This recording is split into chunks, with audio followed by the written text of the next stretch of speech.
things I'm glad that I heard, or something I'm glad I heard right away from a lovely woman named Cindy in Moab, who told me that the images were never going to go away. And this is true. But in that moment, she helped me to stop fighting as though I could somehow erase it.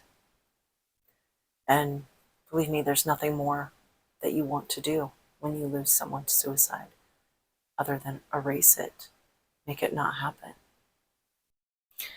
And for these, this is the nature of trauma. And when these images will continue to bombard you, and you may find yourself feeling at the mercy of them and of that bombardment. So for those pieces, have found that EMDR was the most helpful for actually opening the door from that moment and letting that part of me that I named the screaming woman, let that part of me not be trapped there. We can't just cut off that part of ourselves. It'd be like just cutting off a limb. And this pain is so intense and great that, yeah, there would be the tendency to wish you could do so. But EMDR helps shift that from being so in your face to being a part of the past, like not so much in your present. And it may take doing this like layer upon layer and different elements and aspects as it comes up and goes or continues to reemerge.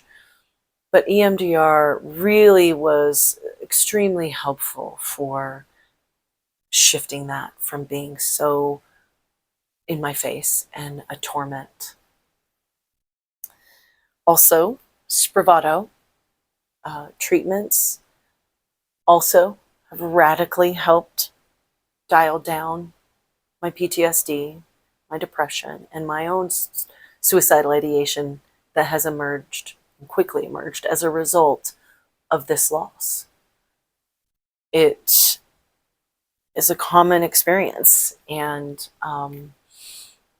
Spravato turned that background noise of all of that. It was always there. It was just really loud, unbearably loud sometimes, and would be quieter at others. But Spravato really helped dial that down to a level that is much more manageable and quieter than it's been since I lost my daughter.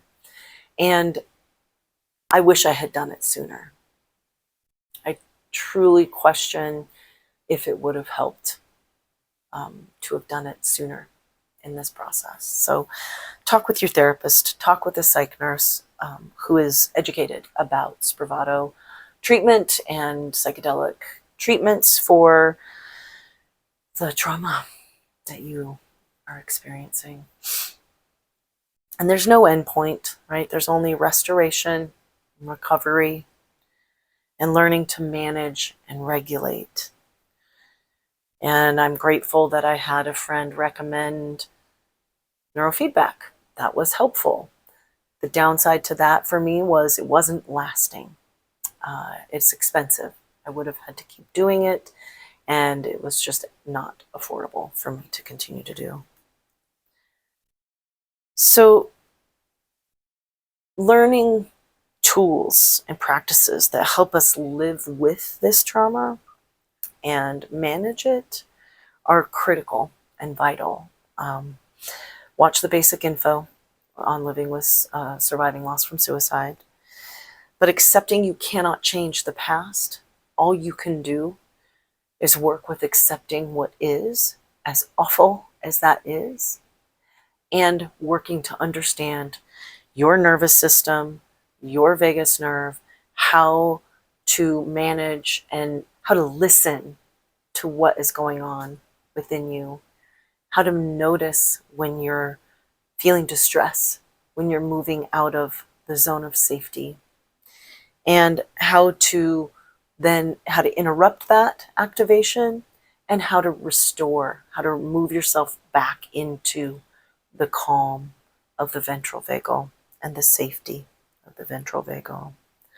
Watch the video on, my best advice is that, learning these tools, watch the video on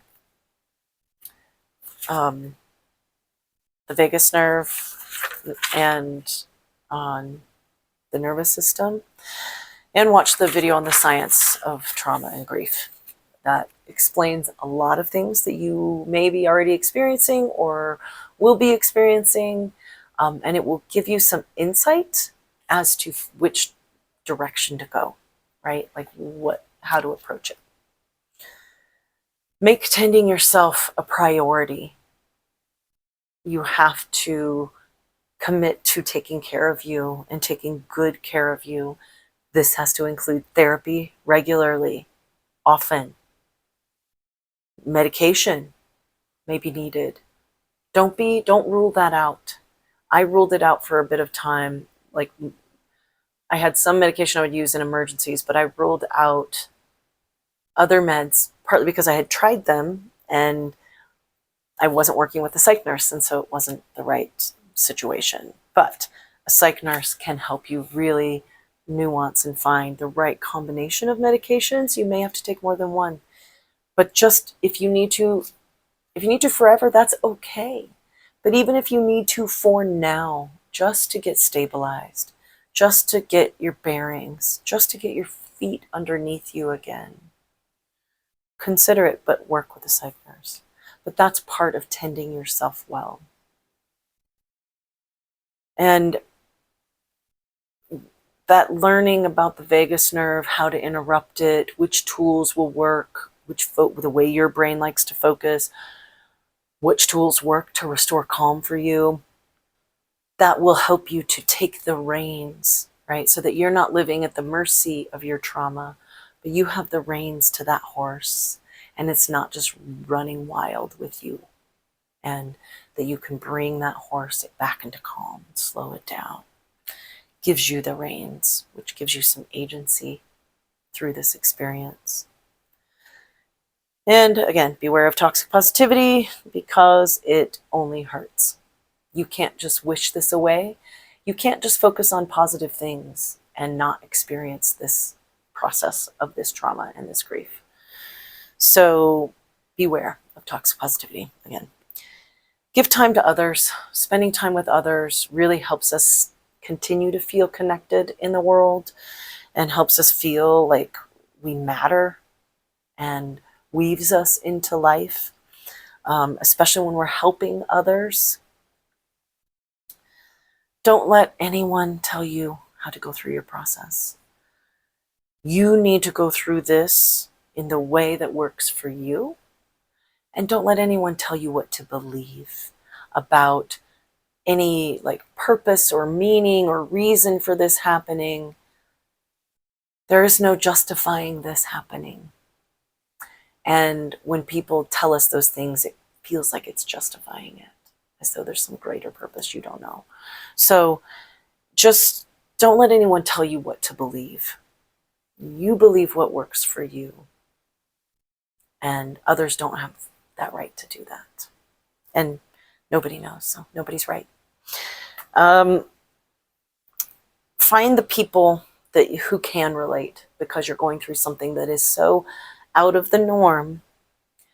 Find others who have experienced this or understand this experience, preferably people who know it from experience, right?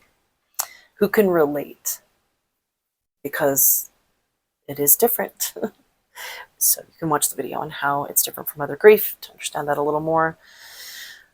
But again, part of this commitment to tending yourself, allow yourself to flow through this experience and this process in your way, with the utmost compassion and care and unconditional love for yourself.